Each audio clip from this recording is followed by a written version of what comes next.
Bismillahirrahmanirrahim. Alhamdulillahillazi arsala rasulahu bil huda wa dinil haqq liyuzhirahu 'ala ad-dini kullih walau karihal kafirun. Asyhadu an la ilaha illallah wa asyhadu anna Muhammadan 'abduhu wa rasuluh. Allahumma salli wa sallim 'ala sayyidina wa habibina wa syafi'ina Muhammadin sallallahu alaihi wasallam. Amma ba'd. Ayyuhal mu'minun ittaqullah, usikum wa iyaya bittaqwallahi faqad fazal muttaqun. Subhanaka la ilma lana illa ma 'allamtana innaka antal alimul hakim. Rabbi shrah li sadri wa yassir li amri wahlul 'uqdatam min lisani yafqahu qawli. Rabbi yassir wa la tu'assir ya karim. Allahumma zakkirna ma nasina wa 'allimna ma jahilna. Allahumma zakkirna ma nasina wa 'allimna ma jahilna. Allahumma zakkirna ma nasina wa 'allimna ma jahilna. Tuan-tuan guru, para alim ulama, para asatizah, muslimin dan muslimat, mudah-mudahan dirahmati Allah subhanahu wa ta'ala insyaAllah. Pertamanya kita memanjatkan rasa syukur terhadap Allah subhanahu wa ta'ala kerana dengan limpah kurnia dan inayahnya kita masih lagi diberi kesempatan, masih lagi diberi peluang, kelapangan waktu, kesihatan yang baik, sehingga kita sama-sama dapat melaksanakan tuntutan-tuntutan Allah subhanahu wa ta'ala dan meninggalkan segala larangan-larangan Allah subhanahu wa ta'ala insyaAllah. InsyaAllah pagi ini sekali lagi kita sama-sama duduk berkongsi sedikit ilmu yang dianugerahkan, sedikit ilmu yang dipinjamkan oleh Allah Ta'ala kepada kita. Mudah-mudahan dengan perkongsian yang sedikit ni kita mendapat keredaan, kita mendapat keampunan, rahmah dan kasih sayang Allah Subhanahu wa ta'ala insya-Allah. InsyaAllah pagi ini kita membicarakan tentang beberapa hadis Nabi sallallahu alaihi wasallam, hadis sahih mengenai larangan Nabi sallallahu alaihi wasallam, iaitu larangan marah. Jangan marah. Ni sikit-sikit nak marah, sikit-sikit nak marah kan. Silap sikit je nak marah kan. Silap je sikit nak marah lah ya. Sedangkan Nabi kata jangan marah. An Humaid bin Abdurrahman ar-rajulin min ashabin Nabi sallallahu alaihi wasallam qala rajulun ya Rasulullah awsini qala la taghdab qala ar-rajulu fa fakkartu hina qala an-nabiy sallallahu alaihi wasallam ma qala fa izal ghadabu yajma'u syarra kullahu.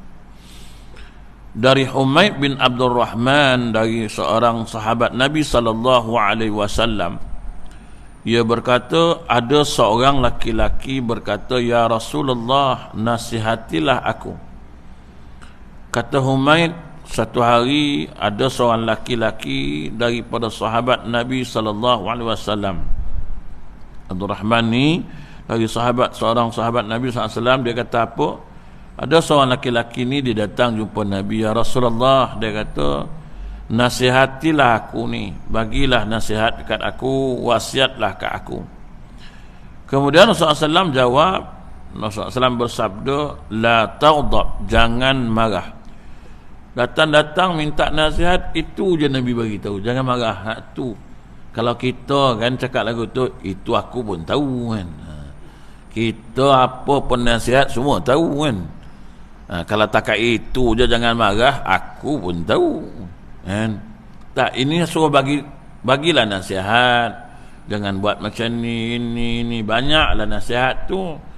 Tapi sampai kat Nabi, dia kata bagi nasihat ya Rasulullah kat aku ni, la taghdab, dua patah ya, jangan marah. Kalau kita orang Melayu kan cakap lagu tu, buat penat dia datang jauh-jauh, Cuma nak itu je, yang itu tak payah bagi tahu, aku pun dah tahu dah. Oh, tu kita punya sombong tu kan. Kita punya sombong, jawab lagu tu. Tapi laki-laki ni dia tak kata apa, kan? La taghdab, jangan marah. Laki-laki itu kata, kemudian saya berfikir, ketika Rasulullah SAW menyabdakan apa yang beliau nasihatkan itu, bila dia bagi tahu la taghdab, laki-laki ni bukan menjawab, tapi dia fikir, apa? Kenapa Nabi kata jangan marah, kan? Fikir, maka dapatlah jawapan. Dia kata, oh, patutlah Nabi kata jangan marah, sebab kemarahan itu faizal ghadabu yajma'u syarra kullahu. Kerana marah itu boleh menghimpunkan segala macam kejahatan. Datanglah perasaan dengki, datanglah perasaan dendam, dan sampai boleh melakukan perkara-perkara yang di luar batasan. And punca sikitnya marah punya pasal boleh sampai cerai bini tu. And marah pasal tak goyang telur ya, sampai cerai berai sampai mahkamah tu. Kan? Jangan buat pasal bab benda ni berlaku, kan? Punca sikit je tuan-tuan. Suami lapar nak makan, isteri baru balik kerja, laki tidur kan. Balik bini belum sempat duduk, goreng telur jap, lapar lah. Alah, dia kata saya baru sampai kan. Alah, bukannya payah pun, goreng telurnya pun dah tak payah, kata bini. Abang lah goreng, dah tak payah. Habis apa guna engkau mula suruh goreng telur je sampai pergi mahkamah bercerai? Itu nasib talak satu. Kalau talak tiga, itu nasib talak satu baru, kan? Kok punya marah lagi dahsyat, talak tiga terus. Apa nama orang Melayu panggil apa? Talak tiga ni. Dia nak kahwin balik tu apa nama dia? Apa nak? Cina buta. Saya pun tak tahu apa sebab kita bercerai, Cina dapat buta dia. Saya tanya orang lama-lama, pasal apa pula dapat nama Cina buta tu?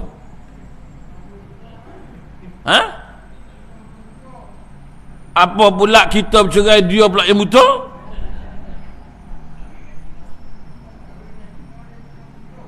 Banyaklah beri. Siapa nak kahwin dengan Cina tu? Tak, masalahnya sekarang ni selalu ni lah sebenarnya, kena faham apa yang dimaksudkan. Kita ni, kita yang buat salah tu, tapi meletakkan kesalahan pada orang lain. Kita selalu macam tu, kita buat, lepas tu salah kat orang lain. Cina kata, you yang cerai, saya pula yang buta, besar. You cerai lah, pasal saya pula kena cerai kan bini. Cina buta, kan? Marah Cina tu. Dalam Islam kan ada perkataan muhallil. Dalam hukum fiqh dia panggil muhallil orang yang menghalalkan pernikahan.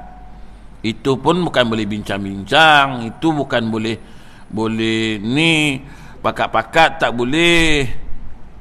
Kau nak tak nikah dengan bekas bini aku bagi kau 10,000. Tapi lepas kau nikah kau ceraikan lah. Tak boleh aku tu. Dia dah menikah dengan laki-laki lain, kok laki-laki tu ceraikan dia, nanti habis iddah kita masuk Lek Minang macam biasalah. Itu kalau dia nak, kalau dia tak nak putih mata lah kita. Kalau dia nak, rezeki kita lah, dapat nikah balik. Pakat-pakat tak boleh, pakat-pakat ni tak boleh. Jadi kadang-kadang benda ni tak masuk akal. Alahai, pasal goreng telur je pun sampai nak pergi mahkamah, sampai pejabat agama nak bercakap pun rasa malu. Pasal apa nak bercerai? Pasal apa bergaduh? Hakim tanya kan, pasal apa? Ni lah yang Arif malas goreng telur pun tak nak. Hakim pun senyum, dia ni pening apa, kan? Kerana benda sikit kadang-kadang kita boleh buat perkara yang syirik, tuan-tuan. Kerana punca marah sikit je sampai boleh membunuh. Sebab itu Nabi kata la taghdab, jangan marah. Kadang punca sikit ya, tapi berpanjangan tuan-tuan. Allahu akbar, maki memaki kan, hina menghina, punca sikit ya. Kalau tak marah tak ada masalah apa pun. Dan tak bila kau nak kata apa pun. Sebab itu Nabi sebut dalam hadis la taghdab. Kenapa? Kerana marah ini dia kata terlalu banyak kejahatan yang akan terkumpul. Pasal marahlah kita sanggup pergi jumpa bomoh tu. Pasal marahlah kita sanggup pergi jumpa, sampai pergi jumpa orang sakai bagai semua.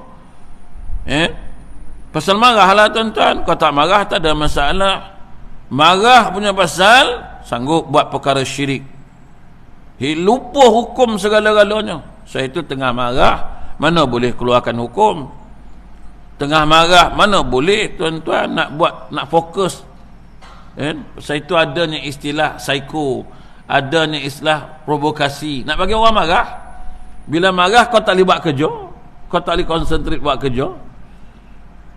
Macam orang bersukan. Psycho orang sampai dia marah, sampai tak konsentrate main tengah marah tuan-tuan. Pukul tak kena, semua tak kena lah jadinya, selalu kena ya kan. Ni hari tu pukul bola tak kena, pasal tengah marah tuan-tuan. So itu Islam melarang kita marah tuan-tuan. Maknanya marah ini dilarang oleh Nabi SAW. Tapi bukan bererti larangan marah itu langsung tak boleh marah. Yang dimaksudkan larangan marah yang tak boleh ni yang tak ada kaitan dengan hukum Allah Subhanahu wa taala. Lainlah kalau dia buat perkara yang diharamkan Allah, yang tu kena marahlah. Meninggalkan perintah Allah, yang tu kena marah. Tapi benda-benda kecil nak marah. Anak pecahkan pinggan, jatuh, mengamuk. Pinggan tu pula dia satu set tu 5 biji ya. Pecah sebiji, tinggal 4. Seminggu marah tak hilang. Mana nak cari pinggan ni? Ni pinggan ni memang 5 biji ya, yang ada tinggal 4 ya kan. Cawan 5. Apa masalahnya? Pecahlah cawan satu. Tak bayar pun. Taklah ustaz, dia kata dia memang satu set ni 5 biji ya. Ni pinggan dah pecah, cawannya 5, pinggan 4. Macam mana nak buat ni? Nah, itu pun susah. Pecahkan cawan sebiji. Dah tinggal 4. Orang pun tanya, bukan ke kak dia set ni 5 biji? Yang ni set yang terbaru, limited edition punya, dia 4 je. Apa masalah yang kita nak mengamuk, nak marah? Justru itulah tuan-tuan, kadang-kadang kerana marah sanggup buat perkara yang di luar batasan. Tuan tengok kes yang terbaru, budak didera, cucuh dengan setrika, la ilaha illallah. Pasal apa? Pasal marahlah punca dia. Puncanya marahlah. Hilang akal orang dibuat kan. Sampai cucuh dengan setrika kat badan orang, kat budak kecil, la ilaha illallah. Ini tuan-tuan, pasal itu Nabi kata, Nabi pesan sikit je tuan-tuan, la taghdab, janganlah kamu marah. Kemudian Nabi SAW ajarkan bagaimana nak hindarkan kita ni daripada marah. Kadang tengah-tengah marah ni tuan-tuan kan, macam mana kita nak buat? Dia tengah marah, maka Nabi SAW kata dari Sulaiman bin Surat, dia kata ketika kami duduk di sisi Nabi SAW, ada 2 orang saling caci mencaci lah. Duduk situ, wa ahaduhuma yasubbu sahibuhu mughdaban qadih maran wujuhuhu.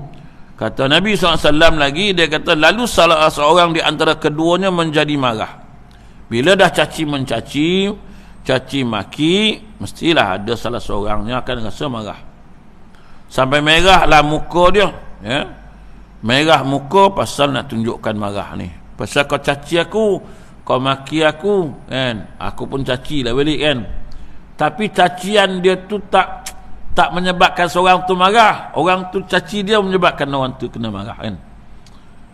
Jadi Kemudian Nabi SAW bersabda, sesungguhnya dia kata, aku mengetahui satu kalimat, seandainya ia mau mengucapkannya pasti hilang marah itu dari dia. Nabi kata, kalaulah aku ada satu perkataan, satu kalimat ni, kalau kau mau ucap, nescaya marah tu hilang. Dan apa kalimat itu? Maka Nabi kata, bacalah a'udzubillahi minasyaitanir rajim. Tengah-tengah marah ni baca a'udzubillahi minasyaitanir rajim, insya-Allah marah tu hilang. Tapi orang Melayu terutamanya, minta maaf lah, orang Melayu ni payah. Saya tengok orang Arab bergaduh kan. Orang Arab kalau bergaduh berkayu Ustaz kan, berdarah Ustaz, muka kena kayu, kena botol kan. Kita pun peluk lah dia, sallu ala nabi, sallu ala nabi. Berhenti tuan-tuan, cuba buat kat orang Melayu lagu tu, sallu ala nabi, silat-silat kayu tu sampai kat kita. Apa salu-salu, ni yang kau nak. Orang Melayu kita ni minta maaf lah, makin larang tu, makin dia nak bersungguh dia. Kau tepi, kau tepi, kan? Sabar tuan, kau tepi, kan kau kena orang. Dia tak mau tuan. Orang Arab punya teruk bergaduh, sallu ala nabi, berhenti terus. Arab ni ada satu-satu kalimat yang Nabi ajar dia ikut sungguh, kan? Macam tawar barang lah, beli barang kat dia kan, kita tawar, dia kata wallahi, tak boleh lah ni lah, masih boleh gitu. Kalau dia kata wallahi tu okey lagi lah kan. Wallahi dia kata tak ada khalas, tak ni ya, boleh lagi tawar. Tapi ada satu kalimat, kalau dia sebut kalimat tu jangan tawarkan dia jadi marah. Kan? Kalau dia sebut apa, dia sebut wallah tu boleh lagi. Kalau dia sebut wan nabi, dia sebut je nabi, kau tawar lagi, memang dibalingnya barang tu kat kau. Jadi orang Arab ni ada kepantangan dia tahu. Dia sebut Nabi, dia sebut Allah Ta'ala, boleh bohong je lah. Wallahi, boleh lagi. Arab ni wallahi tu tak boleh pakai lah. Tapi kalau orang Melayu, wallahi, wabillahi, watallahi pun ada tak boleh pakai lagi. Makna orang Melayu lagi tak takut lah Allah Ta'ala. Orang Arab ada takut lagi lah. Orang Arab, wallahi, okey lagi. Tapi kalau dah sebut lengkap, tu tak boleh.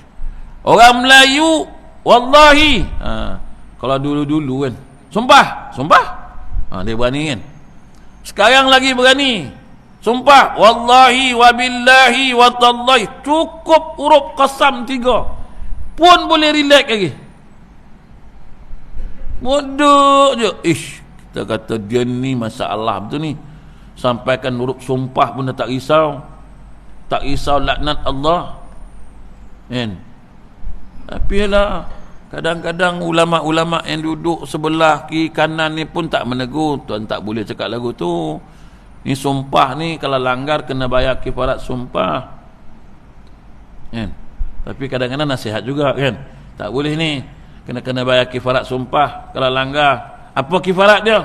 Puasa 3 hari. Alah, puasa 3 hari. Atau bagi makan fakir miskin. Dia kata orang banyak duit lah kan, bagi je lah, apa masalah.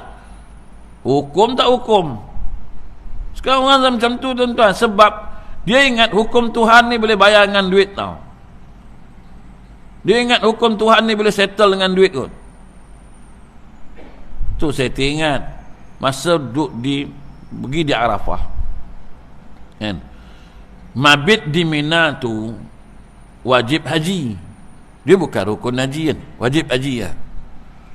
Maknanya kalau tak buat kena bayar dam. Ni wajib haji kan. Ada satu hamba Allah ni, dia ni ada pangkat lah, ada kedudukan. Jadi dia tengok-tengok tempat Mina ni sesak tau. Dia kata nak balik Mekah, mana boleh tidur sini kan. Kita pun kata kepada tuan, boleh balik ke Mekah, tapi lepas tengah malam lah. Kalau keluar sekarang tak boleh lah. Sekarang tak boleh keluar sebab ini wajib haji kan. Tapi dia ada dengar kuliah, dengar kursus haji, Tu wajib haji je. Kalau tak buat boleh bayar dam. Kan? Kalau tertinggal kena bayar dam aja. Alah dia kata habis-habis kena bayar dam ya. Haji tetap sah. Kan? Kita kata kena bayar dam. Berapa damnya? Kan? Kambing. Kambing boleh bayar lah RM1 je. Betul kita kata kat dia. Tapi kalau sengaja tinggalkan mabit ini, hukum dia berdosa, kena bayar dam. Tanya pula lagi, dosa besar ke dosa kecil? Dia macam dah tak kisah tu. Dosa ni dah tak kisah, bayar denda tu tak kisah. Sebab boleh bayar, ada duit, tak ada masalah. Ni tuan-tuan, kan, penyakit kita hari ni. Jadi tuan-tuan, ada kalimat yang Nabi ajar. Apa Nabi ajar? A'udzubillahi minasyaitonirrajim. Bila marah, cepat-cepatlah kata Nabi, ucapkan bacaan ini, aku berlindung kepada Allah dari godaan syaitan. Jadi sahabat ni bagi tahulah kat kawan yang maki hamun dia ni. Kau dengar tak Nabi cakap? Kawan tu dah tengah marah kan? Dia kata apa? Kau ingat aku gila ke apa? Sampai tak tahu kan? Nak marah lagi tu. Maknanya ada kalimat penawar bagi orang yang marah ini. Dia tengah-tengah marah, cuba baca a'udzubillahi minasyaitonirrajim, kan, supaya marah tu hilang, kan. Kita boleh bagi tahu dia lah, kan. Jadi kok sekali baca tak marah tak hilang, baca 2 kali. Tak hilang, baca lah 3 kali. Kok tak hilang gak, memang syaitan banyak sungguh lah kat dia tu, kan. Jadi tuan-tuan, maknanya Nabi SAW banyak berpesan dengan hadis tentang marah ini. Begitu juga dengan hadis yang lain, kata Nabi SAW, Ausini. Ada seorang laki-laki datang jumpa Nabi, wasiatkan ke aku. Qala la taghdab. Faraddada miraran. Qala la taghdab. Rawahul Bukhari. Satu hari laki-laki ni datang jumpa Nabi. Nabi, ya Rasulullah, wasiatkan ke aku. Apa nak diwasiatkan? Nabi kata la taghdab, jangan marah. Tanya lagi. Kata Nabi la taghdab. Tak puas lagi, tanya lagi. Sehingga Nabi berulang kali menyebutkan la taghdab, jangan marah. Jangan marah. Itu je pesanan Nabi SAW. Kadang-kadang kita nak berpesan banyak-banyak, dia pun tak ingat. Pesan satu perkataan buat ingatan kita semua. Jangan marah. Fikirkan pasal apa Nabi tak bagi marah, kan? Apa sebab Nabi pergi cari benda yang kadang-kadang kita pun tak terfikir. La taghdab, jangan marah. Sebab itu Nabi pesan bukannya banyak, tapi ringkas, tapi padat, kan? Jangan marah, dah itu je, selamatlah engkau. Kemudian ditanya lagi kepada Nabi SAW, apa amalan yang boleh seseorang itu masuk syurga? Apa amalan, kata seorang ni, dia kata yang membolehkan aku ni nak masuk syurga. Kata Nabi SAW, amalan kita yang boleh menghindarkan kita dari neraka dan membolehkan kita masuk syurga, la taghdab walakal jannah, jangan marah, maka bagi kamu itu syurga. Dalam hadis At-Tabrani, Nabi kata jangan marah, maka bagimu itu syurga. Kesemua hadis ini membicarakan tentang larangan Nabi SAW marah. Kemudian kata Nabi dalam hadis yang lain, iza ghadaba ahadukum falyaskut, jika di antara kalian marah maka hendaklah ia diam. Tapi kita ni suka jawab kan, tu yang buat orang marah tu kan. Orang tak marah mana, tapi dah menjawab, marahlah. Macam kita dengan isteri kita lah kan, kalau dia tak jawab, kita pun sekejap je, tak adalah marah lama pun. Dia pun tak menjawab, diam kan, tak adalah marah. Tapi oleh kerana dia berbalas pantun, kan, kita cakap macam ni, dia cakap macam ni, kita cakap macam ni, dia cakap macam ni kan, kita pun panas ya. Kalau pantun tu 4 kerat tak apa, ni pantun tu sampai 40 kerat, Kita cakap, dia cakap. Kita cakap, dia cakap. Ui, panasnya hati. Dia tak macam orang tua-tua dulu, arwah-arwah mak kita dulu kan. Mak-mak kita dulu, bila ayah bercakap, mak diam. Kan. Anak pula yang marah, mak jawablah. Bodoh tu mak ni. Jawablah mak. Kan. Tapi mak kita dulu tak menjawab. Dapat dekat anak sekarang ni. Kan. Laki cakap, dia jawab. Tapi bukan ibu-ibu lah, tapi samanya. Kan. Ini suka semua menjawab ni. Akhir zaman ni tak tahulah. Bini mana yang tak menjawab, kecuali bisu je. Kadang bisu pun menjawab. Jawab dia bukanlah ni kan. Dia masuk bilik, empas pintu. Bukan. Sekarang punya masa lah. Sekarang punya masa. Payah nak cari bini yang tak menjawab ni. Kan? Payah tuan. Justru itu Nabi pesan, iza ghadaba ahadukum falyaskut. Dah tahu suami tengah marah, duk diam sudahlah. Duliin je, biarlah ayah kau cakap seorang, entak kau lah. Biar dia cakap seorang. Habis-habis penat dia cakap, dia berhenti lah. Kan? Tambahlah orang laki-laki ni ego tinggi. Bila kita jawab, dia lagi panas. Jawab lagi panas. Ni masalah kita. Satu Nabi pesan, dia kata janganlah kamu marah. Sebab bila kita marah ni, dia mengundang berbagai-bagai perkara yang lain. Kemudian Nabi ajar lagi. Nabi ajar lagi. Dia kata kalau marah ni macam mana nak buat. Sebab Nabi pernah satu ketika, Abu Bakar ini dia kena caci tau. Abu Bakar ni caci. Dia kena caci lah. Pernah satu ketika SAW dia duduk lah dengan sahabat Nabi ni, dengan sahabat-sahabat, termasuklah Sayyidina Abu Bakar. Duduklah. Duduk. Sayyidina Abu Bakar kena maki. Kena caci, kena maki lah. Kan? Ada laki-laki ni mencaci dan menyakiti Abu Bakar ni. Nabi ada sebelah. Orang tu tak peduli pun. Nabi ada sebelah. Dia caci maki, caci. Abu Bakar ni diam, tak jawab. Dan kemudian tak perhati lagi laki-laki tu, caci lagi. Kali kedua caci lagi. Caci yang kali kedua ni, Abu Bakar buat bodoh lah. Entak kau lah, kau nak caci aku, nak maki aku kan. Entak lah kan. Masuk yang ketiga kali, orang tu yang orang Melayu pegang dalil ni. Dia kata sabar aku ada limit ke kan. Mana limitnya? 3 kali je limit dia. Masuk kali yang ketiga, dia caci lagi sana Abu Bakar. Abu Bakar pun marah kan. Jadi Abu Bakar pun marah dia, balas balik kan. Dah berlebih-lebih sangat. Kali pertama aku diam, kali kedua aku diam, sampai 3 kali ni nak pijak kepala aku ni kan. Balas balik lah. Bila balas balik, Nabi pun berdiri. Tadi Nabi duduk. Bila Sayyidina Abu Bakar jawab, balas, Nabi bangun. Abu Bakar pun pelik lah. Tadi masa dia maki aku, kenapa Nabi tak bangun? Tapi bila aku bangun, bila aku balas balik semula, Nabi bangun.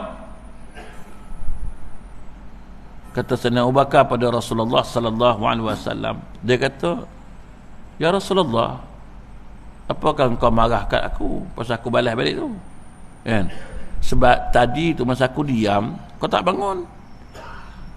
Bila aku balas, kau bangun. Apa kata Nabi sallallahu alaihi wasallam? Dia kata apa? Tadi ni malaikat turun dari langit seraya mendustakan apa yang ia katakan kepada kamu. Tadi ni masa aku duduk tadi ni, malaikat turun. Masa dia maki engkau, dia caci engkau tu, malaikat turun mendustakan apa yang orang tu kata kat engkau. Serta aku duduk, dia tak, aku diam.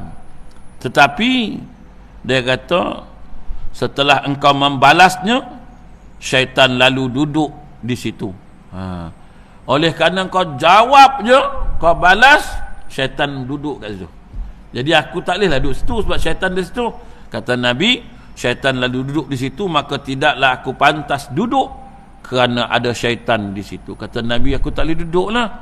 Sebab tadi ni malaikat turun mendustakan apa yang orang tu kata. Tapi oleh kerana kau balas, syaitan duduk dengan kau. Artinya, orang yang tengah marah ini, syaitan akan berkerumun duduk dekat dia tu.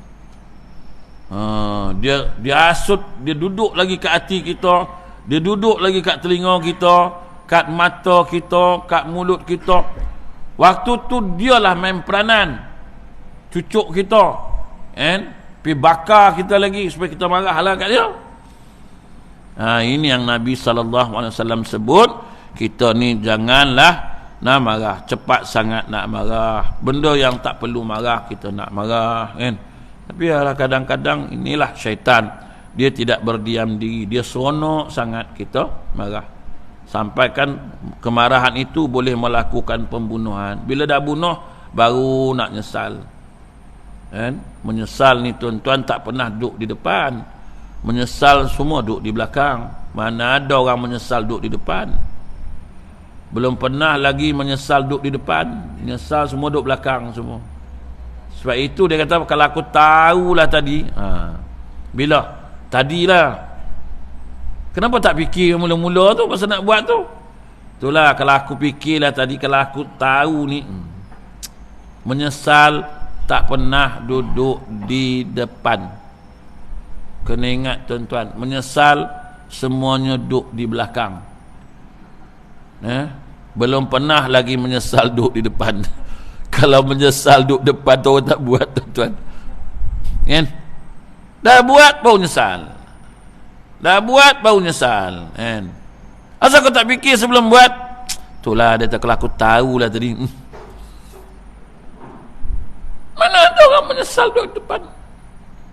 Menyesal selalunya diam di belakangnya, tuan-tuan. Dah mati orang tu baru nak nyesal, kan? Kalau aku tak naiklah tadi, kan? Justru itu tuan-tuan, kita jangan cepat sangat nak marah lah, kan? Kita macam main bola lah, marah. Bila marah, maki, kan? Dah kalah ni, tuan, kan? Dah kalah dah. Lepas tu lah dapatlah penalti, tak masuk lah. Dengan pemain-pemain tu kita marah. Dengan pemain sendiri pun marah agak. Bodoh betul lah. Kalau aku tendang dah lama masuk dah. Kau main bola pun tak pernah, macam mana? Marah, tuan tengok.